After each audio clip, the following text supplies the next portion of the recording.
تدبر قرآن امین احسن اصلاحی سورہ نساء آیات 153 تا 162۔ آگے کا مضمون۔ آگے اہل کتاب یہود و نصارہ کو تنبیہ ہے، اور یہ تنبیہ اتنی سخت و شدید ہے کہ لفظ لفظ سے جوش غضب ابل پڑ رہا ہے۔ پوری تقریر از ابتدا تا انتہا صرف فرد قرارداد جرم پر مشتمل ہے، اور کلام کے جوش اور روانی کا یہ عالم ہے کہ بات شروع ہونے کے بعد یہ متعین کرنا مشکل ہوتا ہے کہ ختم کہاں ہوئی۔ اس قسم کے پرجوش اور پرغضب کلام میں عموماً خبر حذف ہو جاتی ہے، گویا متکلم کا جوش ہی خبر کا قائم مقام بن جاتا ہے، اور مبتدا ہی سے اندازہ ہو جاتا ہے کہ متکلم کیا کہنا چاہتا ہے۔ آیات کی تلاوت فرمائیے۔ اعوذ باللہ من الشیطان الرجیم، بسم اللہ الرحمن الرحیم۔ یسألک اہل الکتاب ان تنزل علیہم کتابا من السماء فقد سألوا موسیٰ اکبر من ذلک فقالوا ارنا اللہ جہرۃ فأخذتہم الصاعقۃ بظلمہم ثم اتخذوا العجل من بعد ما جاءتهم البینات فعفونا عن ذلك وآتینا موسیٰ سلطانا مبینا ورفعنا فوقهم الطور بمیثاقہم وقلنا لهم ادخلوا الباب سجدا وقلنا لهم لا تعدوا في السبت وأخذنا منهم ميثاقا غليظا فبما نقضهم ميثاقهم وكفرهم بآيات الله وقتلهم الأنبياء بغير حق وقولهم قلوبنا غلف بل طبع الله عليها بكفرهم فلا يؤمنون إلا قليلا وبكفرهم وقولهم على مريم بهتانا عظيما وقولهم إنا قتلنا المسيح عيسى ابن مريم رسول الله وما قتلوه وما صلبوه ولكن شبه لهم وَإِنَّ الَّذِينَ اخْتَلَفُوا فِيهِ لَفِي شَكٍّ مِّنْهُ مَا لَهُم بِهِ مِنْ عِلْمٍ إِلَّا اتِّبَاعَ الظَّنِّ وَمَا قَتَلُوهُ يَقِينًا بَلْ رَفَعَهُ اللَّهُ إِلَيْهِ وَكَانَ اللَّهُ عَزِيزًا حَكِيمًا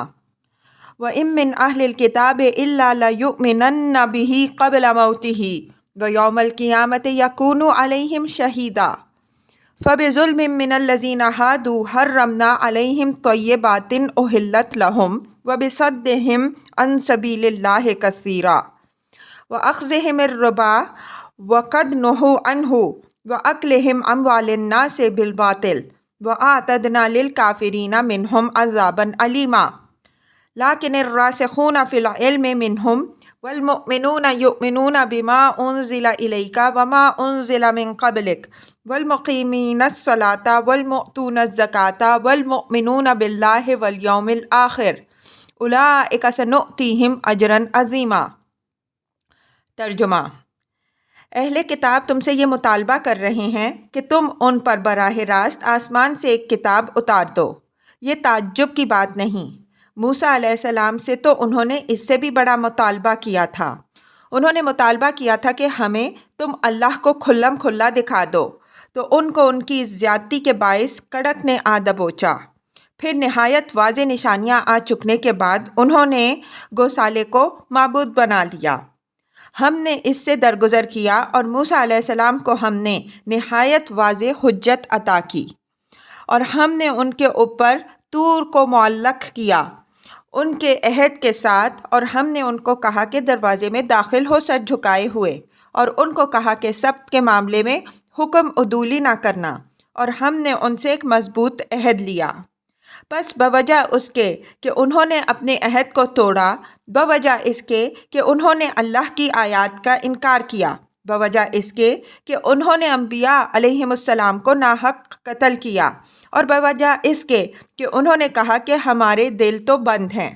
بلکہ اللہ نے ان کے کفر کے سبب ان کے دلوں پر مہر لگا دی ہے، تو وہ کم ہی ایمان لائیں گے۔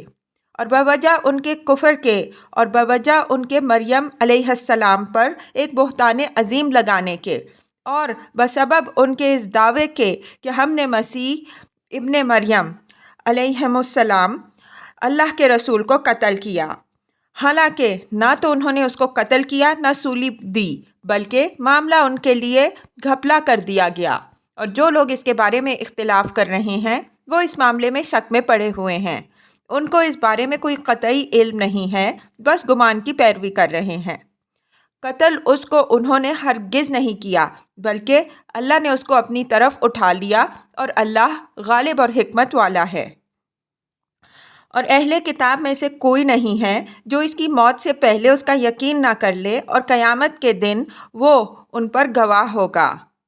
بس ان یہود ہی کے ظلم کے سبب سے ہم نے بعض پاکیزہ چیزیں ان پر حرام کر دیں جو ان کے لیے حلال تھیں، اور بوجہ اس کے کہ وہ اللہ کی راہ سے بہت روکتے تھے، اور بوجہ اس کے کہ وہ سود لیتے تھے، حالانکہ اس سے ان کو روکا گیا ہے، اور بوجہ اس کے کہ وہ لوگوں کا مال باطل طریقے سے کھاتے ہیں،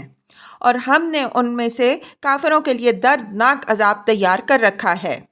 البتہ ان میں سے جو علم میں راسخ اور صاحب ایمان ہیں، وہ ایمان لاتے ہیں اس چیز پر جو تم پر اتاری گئی اور جو تم سے پہلے اتاری گئی، اور خاص کر نماز قائم کرنے والے اور زکوٰۃ دینے والے اور اللہ اور روز آخرت پر ایمان رکھنے والے ہیں۔ یہ لوگ ہیں جن کو ہم نے اجر عظیم دینا ہے۔ الفاظ کی تحقیق اور آیات کی وضاحت۔ یسألک اہل الکتاب ان تنزل علیہم کتابا من السماء فقد سألوا موسیٰ اکبر من ذلک فقالوا ارنا اللہ جہرا فأخذتهم الصاعقۃ بظلمہم ثم اتخذوا العجل من بعد ما جاءتهم البینات فعفونا عن ذلک وآتینا موسیٰ سلطانا مبینا ورفعنا فوقهم الطور بمیثاقہم وقلنا لهم ادخلوا الباب سجدا وَقُلْنَا لَهُمْ لَا تَعْدُوا فِي السَّبْتِ وَأَخَذْنَا مِنْهُمْ مِيثَاقًا غَلِيظًا فَبِمَا نَقْضِهِمْ مِيثَاقَهُمْ وَكُفْرِهِمْ بِآيَاتِ اللَّهِ وَقَتْلِهِمُ الْأَنْبِيَاءَ بِغَيْرِ حَقٍّ وَقَوْلِهِمْ قُلُوبُنَا غُلْفٌ بَلْ طَبَعَ اللَّهُ عَلَيْهَا بِكُفْرِهِمْ فَلَا يُؤْمِنُونَ إِلَّا قَلِيلًا۔ ان آیات میں تاریخ بنی اسرائیل کے جن واقعات کا حوالہ ہے وہ بلا استثناء سب کے سب سورہ بقرہ کی تفسیر میں زیر بحث آ چکے ہیں۔ ملاحظہ ہو تفسیر آیات 47 تا 96۔ بظلمہم یعنی اس کڑک کو انہوں نے اپنی بدبختی سے خود دعوت دی۔ یہ اللہ نے ان کے اوپر ظلم نہیں کیا بلکہ انہوں نے خود اپنی جانوں پر ظلم ڈھایا۔ انہوں نے ایک ایسے تجربے کے لیے ضد کی جس کی وہ تاب نہیں لا سکتے تھے، نتیجہ یہ ہوا کہ وہ اس کی زد میں آ گئے۔ سلطان مبین سے مراد وہ حجت قاطع ہے جو اللہ تعالیٰ نے حضرت موسیٰ علیہ السلام کو معجزات کی شکل میں عطا فرمائی۔ یہ معجزات ایسے مسکت اور قاہر تھے کہ ان کے بعد کسی انصاف پسند کے لیے کسی تردد کی گنجائش باقی نہیں رہی تھی۔ وَرَفَعْنَا فَوْقَهُمُ الطُّورَ بِمِيثَاقِهِمْ میں بے میرے نزدیک تلبس کے مفہوم میں ہے۔ بقرہ آیت 63 کے تحت ہم نے رفع طور کی حقیقت بھی واضح کی ہے اور اس کا مقصد بھی بیان کیا ہے کہ اس قدرت قاہرہ کے اظہار سے مقصود بنی اسرائیل پر یہ واضح کرنا تھا کہ جس خدا سے یہ معاہدہ کر رہے ہو اس کے ہاتھ میں یہ پہاڑ کو ہلا دینے والی طاقت بھی ہے۔ اگر معاہدہ کر چکنے کے بعد اس کو توڑا تو یاد رکھو کہ اس عہد شکنی کی سزا سے تمہیں کوئی نہ بچا سکے گا۔ یہاں اسی حقیقت کو اس طرح مصور کیا ہے کہ خدا نے ان کے اوپر طور کو بھی اٹھایا اور اس کے ساتھ معاہدے کو بھی کہ یہ معاہدہ اور یہ پہاڑ اگر اس معاہدے کی بے حرمتی ہوئی تو اسی پتھر سے تمہارا سل کچل دیا جائے گا۔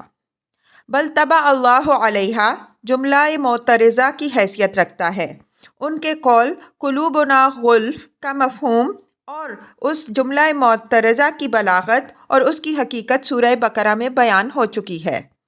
اس پورے رکوع میں بلاغت کا یہ اسلوب قابل توجہ ہے کہ بنی اسرائیل کے جرائم کی ایک طویل فہرست تو سنا دی گئی ہے، لیکن الفاظ میں یہ بات واضح نہیں کی گئی کہ اس فہرست کے سنانے سے مدعا کیا ہے۔ جرائم کی فہرست کے بیچ میں ایک جملہ معترضہ آ گیا ہے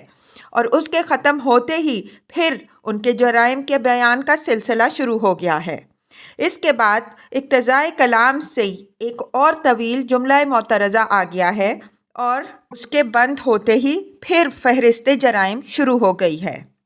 یہ اسلوب بیان جیسا کہ ہم نے تمہید میں اشارہ کیا، متکلم کے زور بیان اور جوش، سامع کی ذہانت اور ہوش، دعوے کی قوت اور وضاحت اور فیصلہ کے مستغنی عن البیان ہونے کو ظاہر کرتا ہے۔ خطبہ عرب کے خطبات میں اس کی نہایت عمدہ مثالیں ملتی ہیں۔ قرآن میں بھی آگے چل کر اس کی نہایت بلیغ مثالیں آئیں گی۔ اس طرح کے پرزور کلام کا ایک صاحب ذوق سامع سمجھ تو سکتا ہے، لیکن اس کے زور اور اس کی بلاغت کو کسی دوسری زبان میں منتقل کرنا ممکن نہیں ہوتا۔ مطلب یہ ہے کہ یہود تم سے یہ مطالبہ کر رہے ہیں کہ وہ قرآن اور تمہاری رسالت پر اس وقت ایمان لائیں گے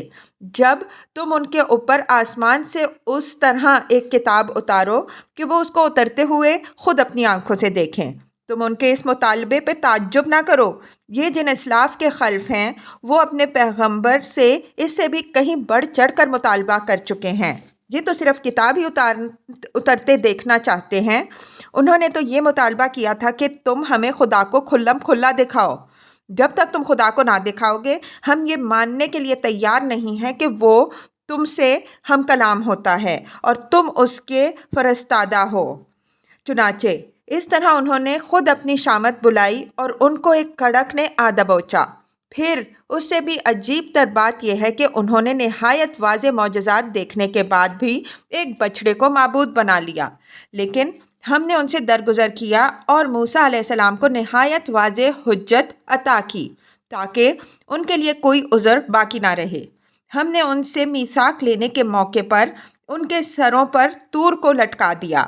ان کو خیمہ عبادت میں فروتنی کے ساتھ داخل ہونے کی ہدایت کی، ان کو حکم دیا کہ سب کی بے حرمتی نہ کرنا، اور ان سب باتوں کے لیے نہایت مضبوط میثاق لیا۔ لیکن انہوں نے کسی عہد کی پرواہ نہ کی بلکہ ہر عہد کو توڑا، اللہ کی آیات کا انکار کیا، انبیاء علیہم السلام کو بے گناہ قتل کیا اور کہا کہ ہمارے دلوں کے دروازے تو تمہاری باتوں کے لیے بند ہیں۔ یہ بند نہیں ہیں بلکہ اللہ نے ان کے کفر کے سبب سے ان پر مہر لگا دی ہے، تو یہ شاذ و نادر ہی ایمان لائیں گے۔ ان باتوں کے حوالہ دینے سے مقصود یہ ہے کہ جن کی تاریخ یہ ہے، جن کا قومی مزاج یہ ہے، ان سے کس خیر کی امید کی جا سکتی ہے؟ ان کے اس مسلسل جرائم کے سبب سے جن کا سلسلہ اسلاف سے لے کر اخلاف تک کہیں نہیں ٹوٹا ہے، خدا نے ان پر لعنت کر دی ہے۔ اب کوئی سا معجزہ بھی تم ان کو دکھا دو، معجزات دیکھنے کی توس باقی ہی رہے گی، ایمان کی سعادت ان کو ہرگز حاصل نہیں ہوگی۔ وَبِكُفْرِهِمْ وَقَوْلِهِمْ عَلَى مَرْيَمَ بُهْتَانًا عَظِيمًا وَقَوْلِهِمْ إِنَّا قَتَلْنَا الْمَسِيحَ عِيسَى ابْنَ مَرْيَمَ رَسُولَ اللَّهِ وَمَا قَتَلُوهُ وَمَا صَلَبُوهُ وَلَكِنْ شُبِّهَ لَهُمْ وَإِنَّ الَّذِينَ اخْتَلَفُوا فِيهِ لَفِي شَكٍّ مِّنْهُ مَا لَهُمْ بِهِ مِنْ عِلْمٍ إِلَّا اتِّبَاعَ الظَّنِّ وَمَا قَتَلُوهُ يَقِينًا بَلْ رَفَعَهُ اللَّهُ إِلَيْهِ وَكَانَ اللَّهُ عَزِيزًا حَكِيمًا۔ وَبِكُفْرِهِمْ کا عطف اوپر کے سلسلہ کلام پر ہے، بیچ میں جملہ معترضہ آ گیا تھا، اس کے ختم ہونے کے بعد پھر فہرست جرائم شروع ہو گئی۔ وَقَوْلِهِمْ عَلَى مَرْيَمَ میں جس بہتان عظیم کا ذکر ہے اس کے متعلق سورہ آل عمران کی تفسیر میں ہم ذکر کر چکے ہیں کہ یہود نے یہ الزام سیدنا مسیح علیہ السلام کے دور میں لگانے کی جرت نہیں کی۔ یہ تمام تر بات کی ایجادات میں سے ہے۔ اِنَّا قَتَلْنَا الْمَسِيحَ عِيسَى ابْنَ مَرْيَمَ رَسُولَ اللَّهِ میں رسول اللہ کا لفظ ہمارے نزدیک یہود کے قول کا جز نہیں ہے، بلکہ ان کے جرائم کی سنگینی کو واضح تر کرنے کے لیے اللہ تعالیٰ نے یہ سیدنا مسیح علیہ السلام کے مرتبے کو واضح فرما دیا ہے۔ وما قتلوہ سے عزیزاً حکیمہ تک جملہ معترضہ ہے۔ اس میں یہود کے دعوی قتل مسیح کی فوری تردید کر دی گئی ہے۔ اس فوری تردید سے دو پہلو سامنے آتے ہیں۔ ایک تو یہ کہ اللہ کے رسول اس کی حفاظت میں ہوتے ہیں، ان کے خلاف اس کے دشمنوں کی چالیں خدا کامیاب نہیں ہونے دیتا۔ اس وجہ سے یہود کا یہ دعویٰ کہ انہوں نے ان کو قتل کیا یا سولی دی بالکل بے بنیاد ہے۔ وہ اپنی اس شرارت میں بالکل ناکام رہے، البتہ ایک جھوٹے دعوے کا بار اپنے سر لے کر ہمیشہ کے لیے منعوذ و ملعون بن گئے۔ دوسرا یہ کہ نہ کہیں مسیح علیہ السلام کے قتل کا واقعہ پیش آیا نہ سولی کا، لیکن پال کے متبع نصارہ نے اس فرضی افسانے کو لے کر اس پر ایک پوری دیومالا تصنیف کر ڈالی اور اس طرح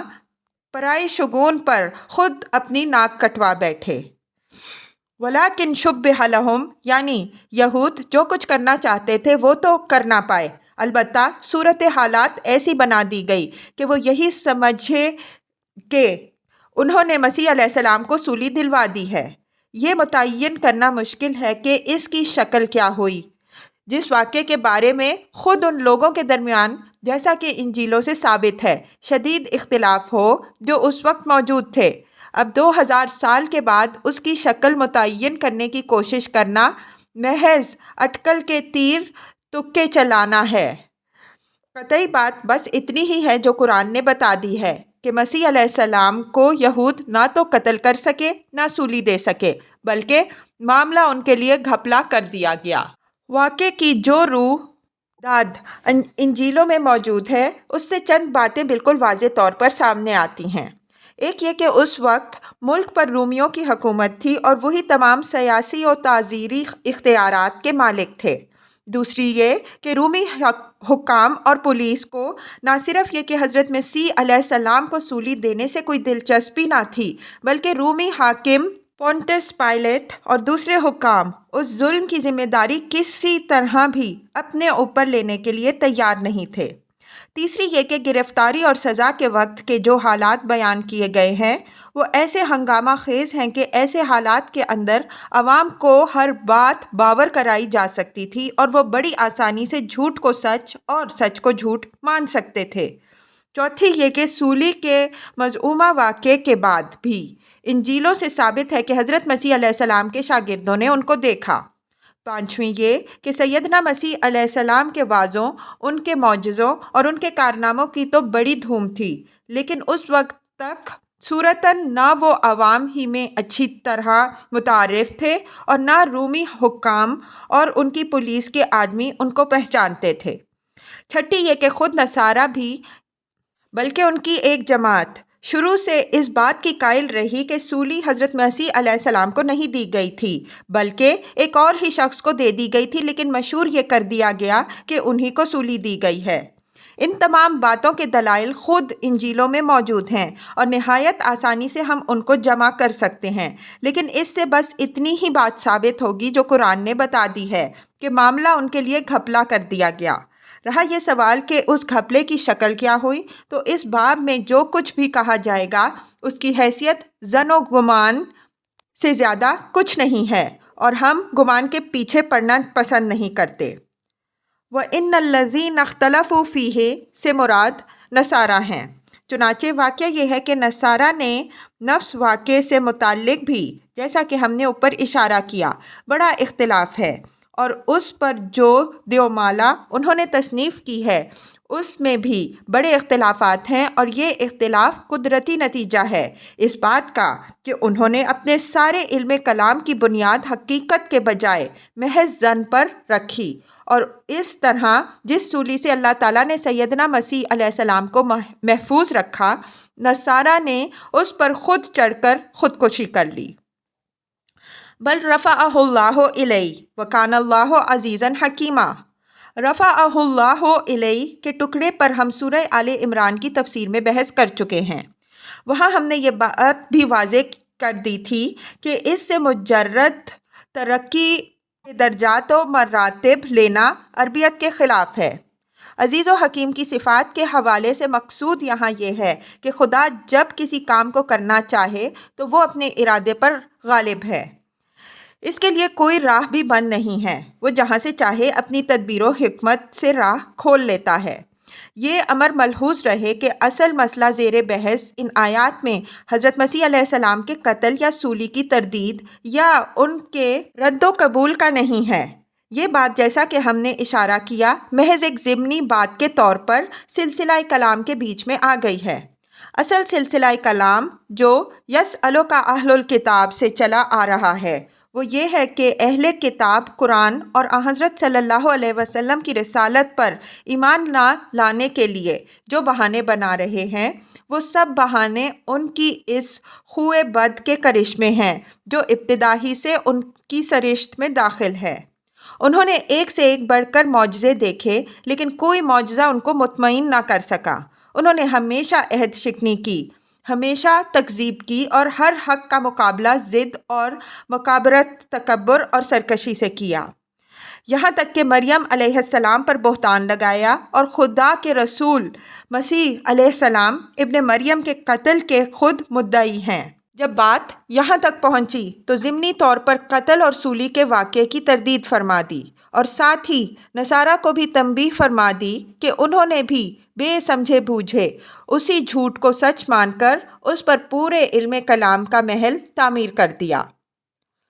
وَإِن مِّنْ أَهْلِ الْكِتَابِ إِلَّا لَيُؤْمِنَنَّ بِهِ قَبْلَ مَوْتِهِ وَيَوْمَ الْقِيَامَةِ يَكُونُ عَلَيْهِمْ شَهِيدًا۔ وَإِن مِّنْ أَهْلِ الْكِتَاب کا اسلوب بیان تعمیم کو ظاہر کر رہا ہے، یعنی یہ یہود و نصارہ دونوں گروہوں پر مشتمل ہے۔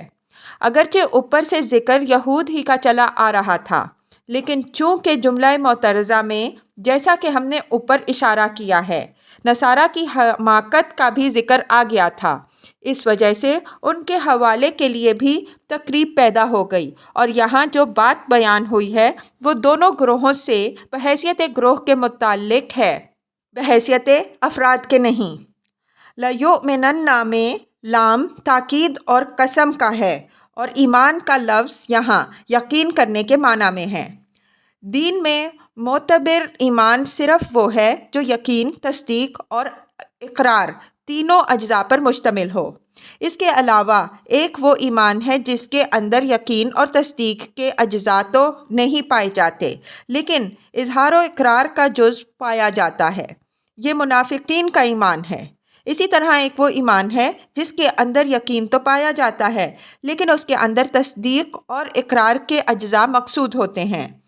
یہ متکبرین اور متمردین کا ایمان ہے۔ ان پر حق کا حق ہونا تو بالکل واضح ہو جاتا ہے، لیکن وہ اپنی رعونت اور شرارت کی وجہ سے اس کی تصدیق و اقرار سے گریز کرتے ہیں، اور اپنی اس شرارت کو مختلف بہانوں کے پردوں میں چھپانے کی کوشش کرتے ہیں۔ سورہ نمل میں اسی گروہ کا ذکر ہوا ہے۔ وَجَحَدُوا بِهَا وَاسْتَيْقَنَتْهَا أَنفُسُهُمْ ظُلْمًا وَعُلُوًّا 14۔ اور ان لوگوں نے ظلم اور گھمنڈ کے سبب سے ان نشانیوں کا انکار کیا، حالانکہ ان کے دلوں نے ان کا یقین کر لیا تھا۔ اسی کے تحت وہ ایمان بھی ہے جو غرق ہوتے وقت فرعون لایا تھا،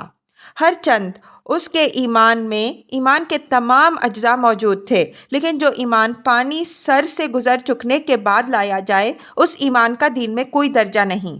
آیت زیر بحث میں ہمارے نزدیک جیسا کہ ہم نے عرض کیا ایمان سے مراد یقین ہے۔ یؤمنن بہ اور قبل موتہ میں پہلی ضمیر کا مرجع ہمارے نزدیک قرآن مجید ہے، اور دوسری کا مرجع حضرت صلی اللہ علیہ وسلم ہے۔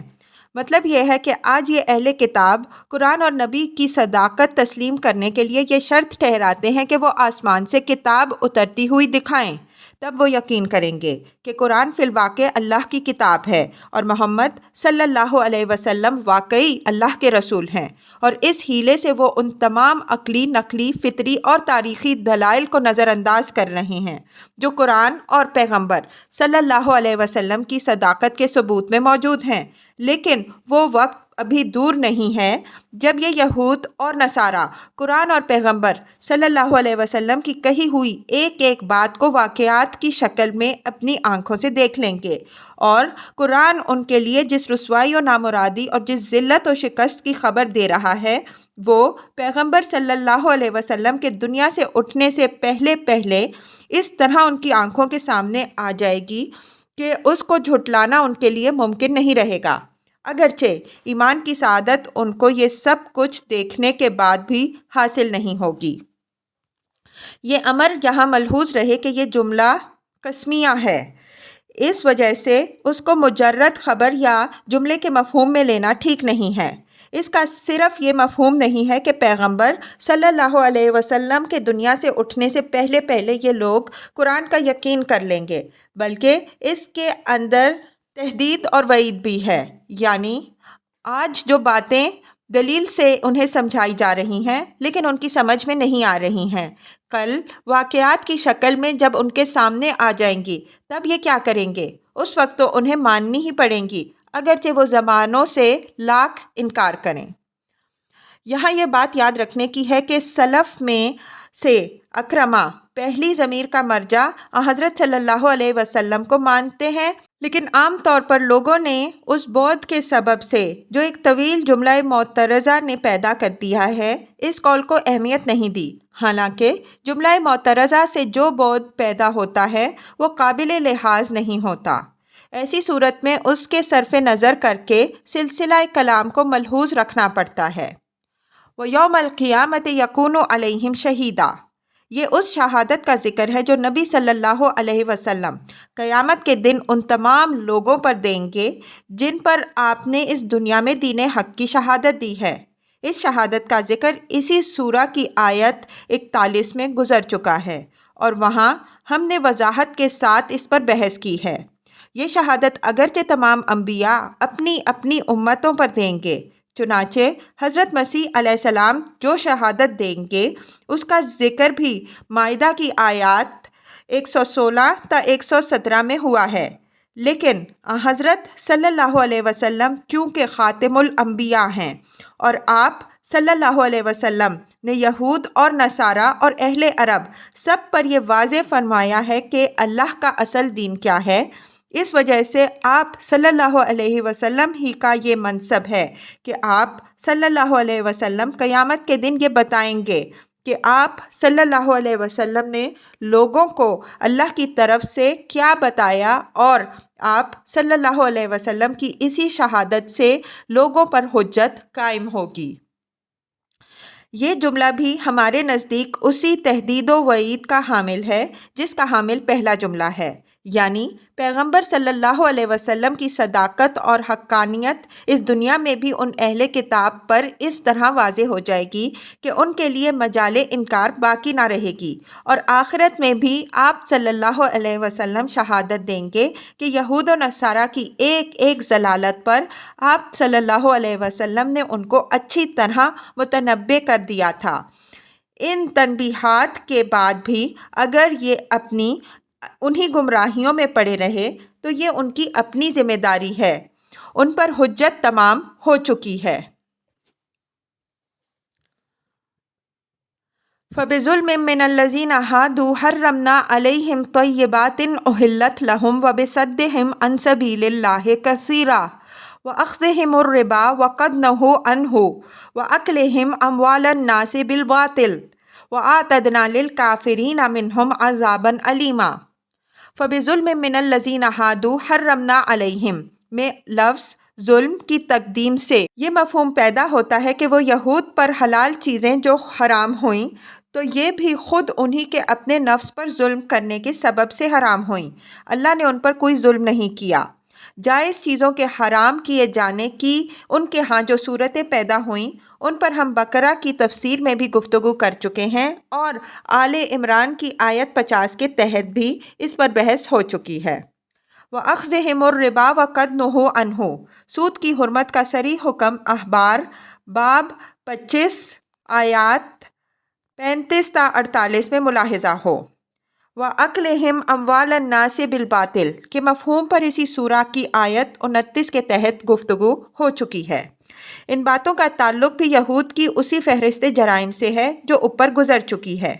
مطلب یہ ہے کہ قرآن اور پیغمبر صلی اللہ علیہ وسلم پر ایمان لانے میں ان کے لیے جو چیزیں مانے ہیں وہ دراصل ان کے یہ جرائم ہیں، نہ یہ کہ تم ان کو آسمان سے کوئی صحیفہ اترتا ہوا نہیں دکھا رہے ہو۔ یہ ہمیشہ سے گردن کش اور نافرمان ہیں۔ انہوں نے اپنی گردن کشی ہی سے اپنے اوپر حلال چیزیں حرام کرائیں، اور اپنی گردن کشی ہی کے سبب سے ہمیشہ حق کی راہ میں روڑا بنے، اور یہی چیز ہے جس نے ان کو آمادہ کیا کہ انہوں نے سود کو جائز کر لیا، حالانکہ تورات میں ان کو صریح الفاظ میں اس کی ممانعت کی گئی تھی، اور اسی کے سبب سے انہوں نے حرام خوری کے دوسرے تمام دروازے بھی کھول لیے، حالانکہ یہ ان دروازوں کو بند کرنے پر مامور کیے گئے تھے جن کا کردار یہ ہو کہ ان سے کس طرح توقع کرتے ہو کہ وہ کوئی بڑے سے بڑا معجزہ دیکھ کر بھی قرآن پر ایمان لائیں گے۔ فرمایا کہ ان میں سے جتنے بھی کفر پر جم گئے ہیں ہم نے ان کے لیے دردناک عذاب تیار کر رکھا ہے۔ لیکن الراسخون فی العلم منہم والمؤمنون یؤمنون بما انزل الیک وما انزل من قبلک والمقیمین الصلاۃ والمؤتون الزکاۃ والمؤمنون باللہ والیوم الآخر اولئک سنؤتیہم اجرا عظیما۔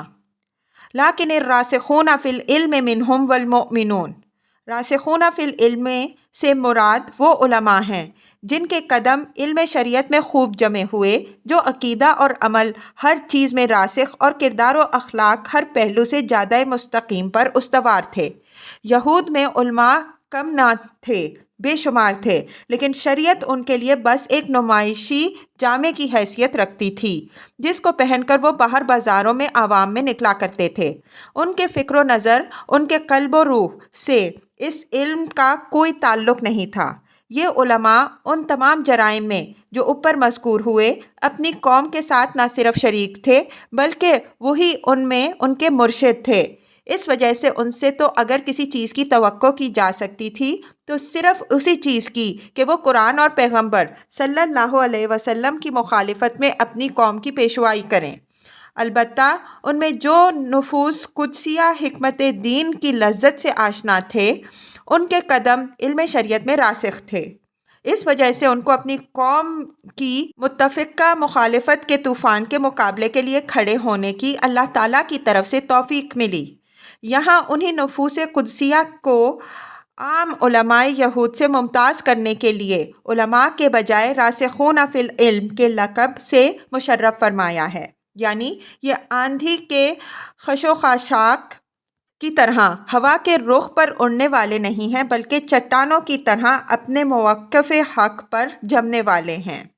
المؤمنون سے مراد وہ سلیم الفطرت لوگ ہیں جو اگرچہ راسخون فی العلم کا درجہ تو نہیں رکھتے لیکن اپنی فطرت کی سلامتی، دل کی صلاحیت اور کردار کی پاکیزگی کے اعتبار سے تمام سوسائٹی میں ممتاز تھے، اور یہود کے عام بگاڑ کے باوجود وہ خدا کی ہدایت و شریعت پر قائم رہے، اور جب اسلام کی دعوت ان کے کانوں میں پڑی تو وہ اس کو بھی قبول کرنے کے لیے آگے بڑھے۔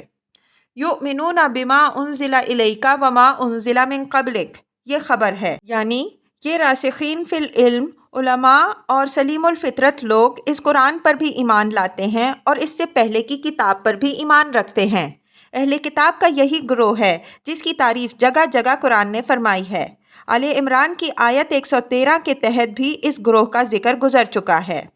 والمقیمین الصلاۃ عطف تو ہے المؤمنون پر، لیکن یہ منسوب ہو گیا ہے۔ فصیح عربی کے اس قاعدے کے مطابق جس کو ہمارے اہل نحو